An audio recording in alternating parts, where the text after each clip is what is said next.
Are you craving a little South in your mouth? These fried green tomato and pimento cheese stacks are just oozing with Southern charm.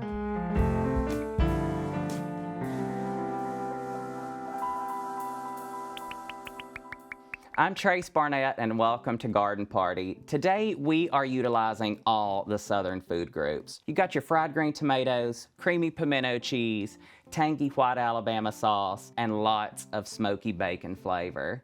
If that doesn't encompass all the things that Southerners love, I don't know what does. So first things first, we need to start with our green tomatoes. And if you're like me, you're probably struggling on whether you should pick them now or wait until they turn red, and you don't want this flavor to go away. So I have washed our green tomatoes here, and I'm just going to remove each end. Look how pretty that is on the inside. So when you're looking for green tomatoes, if you're buying them at the farmer's market, you want them to be uniform in shape, no blemishes, no bites, no bruising, nothing like that. And you want to cut them in 1/4 inch thick slices. No more, no less. If you cut your green tomatoes too thick, they're gonna act like a sponge and just kind of absorb all of that grease when we fry them.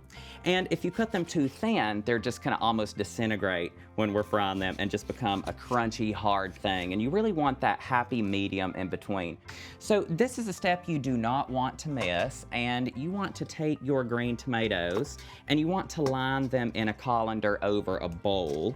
You can do this over your sink as well, but what we really want to do is we want to pull out all of the excess moisture that's kind of hanging out in our tomatoes. So fit them in there the best way you can. I usually toss these once. We're gonna let these just hang out in their little salty spa experience for about 10 minutes. So about the halfway mark, I'm gonna just kind of toss these over just to make sure all the moisture's out on the other side.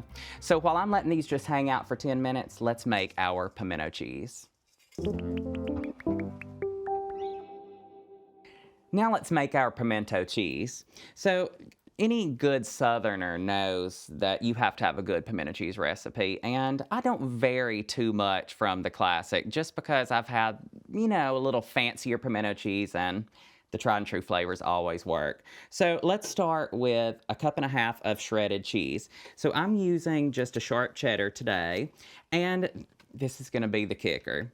I know that there's all those packaged cheeses out there that are already ready to go, already measured. I never use those for my pimento cheese. And the reason being is because they pack a little bit of cellulose in there, cellulose, cellulitis, something, something. So if you use that for your pimento cheese, it's essentially not going to marry together. It's all gonna wanna come apart. Plus, there's just something to be said about how you can control the size of your cheese when you're grating it at home, because I really like these really good kind of thick cheese slices here. I would, you know, throw in just a little bit of white cheddar too. Looks like about 1.5 cups, although I don't think you can ever have too much cheese. Give our cheese a little toss here. And pimento cheese is one of those great dishes that you can just make up and have hanging out in your fridge too. So 1/2 cup of cream cheese, 1/4 cup of mayonnaise. I really love a pimento cheese that just seems like it's swimming in mayonnaise. Of course, you can always adjust if you think your pimento cheese needs a little bit more oomph. Give that a good stir. And it's already looking kind of how I want it. I like mine fluffy, almost like a cloud, so I'm not gonna over stir it here at the beginning either. So to our cheese, let's add the pimentos, the star of the dish. I have drained these, and I've also gave them just a tiny chop. You want about 1/2 cup. And I'm just tossing that to kind of coat everything together. Now I'm gonna add just a little bit of garlic powder, salt, pepper, just to round out that flavor there. Garlic didn't want to go in, wanted to stay with the plate. And look how pretty that's becoming already too. Now, like I said, you don't want this to form like a big clump or ball in your bowl. You want it to be light, fluffy, airy, and ready to go in a stack. Let me give this a taste here. Of course, don't tell anybody I'm eating with my fingers. Perfect. All the flavor you want pimento cheese, and it's just so easy. Now let's fry some tomatoes. I guess, everybody just wants to jump the gun and just have that tomato. Like, I see the green tomato. I've worked so hard. I've been nurturing this plant since the beginning of January. I always look at them like, oh, is it the perfect size? Should I get it now? Should I wait? Just always pull it. I love it because it's your first taste of like summer. It's almost like you're going from spring into the hot months. It's that fresh tomato flavor there. And the tomato flavor of a green tomato is completely different from that of a ripe one. You've got that tangy, kind of smoky flavor in the green tomato, whereas, it's sweet and soft with the ripe tomato. And I really love the texture of green tomatoes too. So the 10 minutes are up and our green tomatoes are ready to go into our batter. So I'm going to discard all of that water there, and it's just amazing how much water can come out of a tomato. So it's pretty simple and straightforward when you're battering a green tomato, and I use this same batter when I'm doing squash, zucchini, any kind of vegetable that I'm frying. So in our dry bowl here, I have a cup of cornmeal and half a cup of flour. And in this little happy plate here, we have little garlic powder, onion powder, salt, pepper, and then we have a little bit of smoked paprika. That's hard to say, paprika. And sprinkle that in there. All that's gonna give us a little bit of color, and it's also gonna give us a lot of flavor. You just don't wanna go. And this is the secret ingredient here, which will give us that really light, crunchy, almost tempura effect in our batter. And this is just a couple tablespoons of cornstarch directly into our dry bowl there. All right, so you want to stir this just to incorporate everything. All of those really good spices in there, flour, cornstarch. Looks perfect to me. And then we're gonna pour a cup of buttermilk into our other bowl. And this is one thing in the South, so a lot of people will dredge theirs in buttermilk and then into the dry, or you can simply just take them and put them directly into the batter itself. I'm a person who really loves a good crunchy batter, so I'm definitely a dredger in buttermilk and then into the flour. So we want to coat both sides of our green tomato really nicely in the buttermilk, and I'm just going to kind of shake that. And then we'll put it right into our dry ingredients here. And just give it a pat, because that's really gonna ensure that we're not gonna lose any of all the good stuff on the outside. And that looks like the perfect battered up and ready for the oil green tomato. Now let's do them all. All right, let's get these maters in some hot oil for a few minutes. Now we're at the stove and let's fry up these mater masterpieces here. I've heated some oil, just regular old frying oil, in a cast iron skillet. If you don't have cast iron, I have no words. If you don't have cast iron, stainless steel is another great option. And you want just enough oil to just cover the bottom of your pan. You don't really want them floating around in the oil here. So I'm just gonna fill up our pan.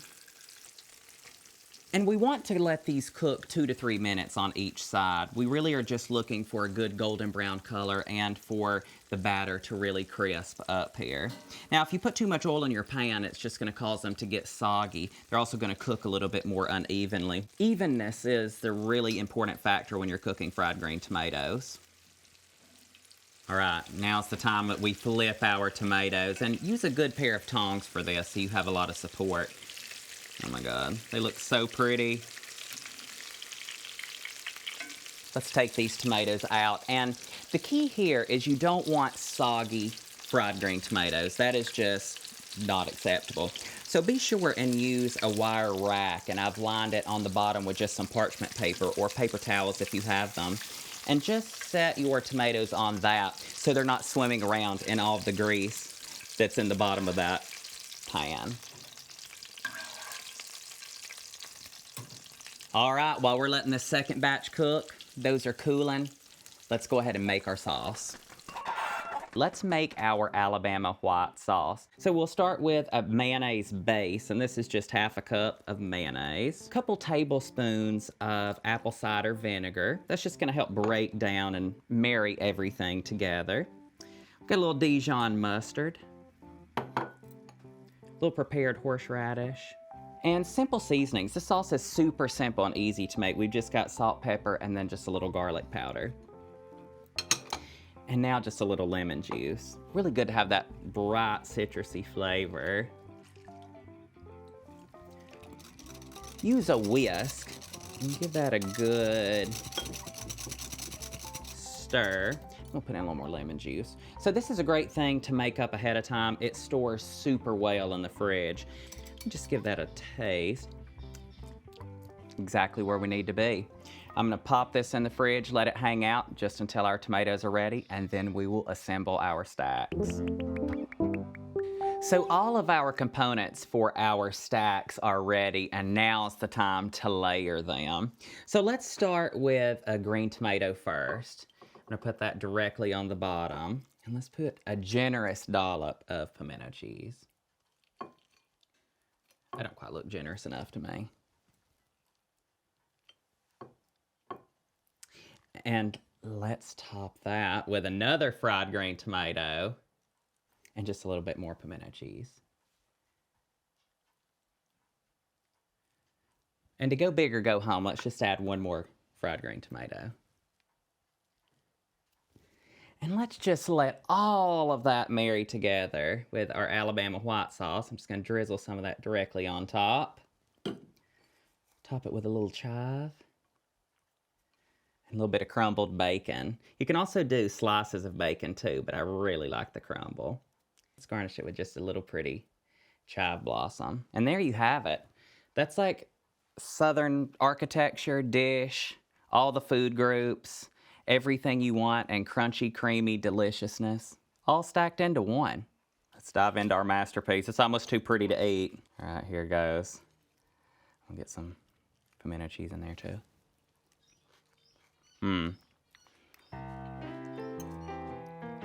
It's almost just like overwhelming. You've got everything you want in there. All the crunchy, all the pimento cheese. It's like everything in the South, all stacked in a stack.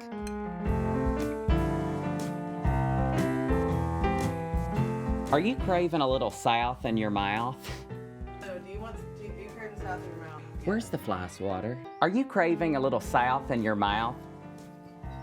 There's a gnat this time. It was waving better. Dun dun dun. I think we're good. Today, this dish. Oh my God. And now y'all just sit here, just watch me cut. I was gonna do that toward the camera and then my hands are greasy, so let me do it again. I love buttermilk. I drank 2 cups last night.